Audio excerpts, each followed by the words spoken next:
Welcome to Proclaim, a presentation of the Catholic Diocese of Alexandria. Join us as we journey together through the Scriptures revealed to us by God.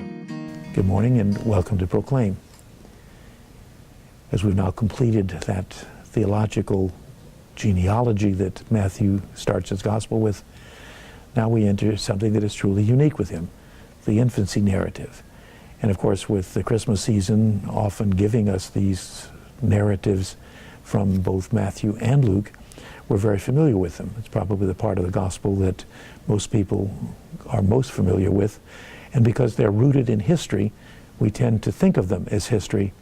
And therefore, we may be missing some of the richness of why these two gospels have given us these.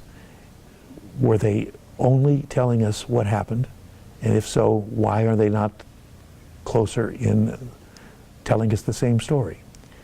But perhaps as theological statements, they fit in with the gospel purpose.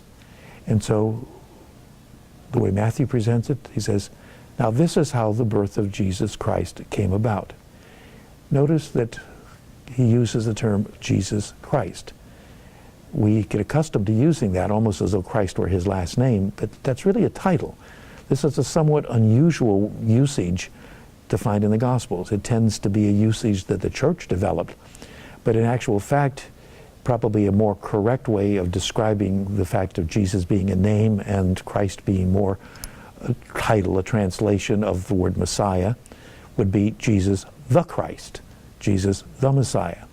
But interestingly, the Gospel puts them together in this very opening statement because apparently he wants us to know without doubt who Jesus is. This program was brought to you by Kramer Funeral Home.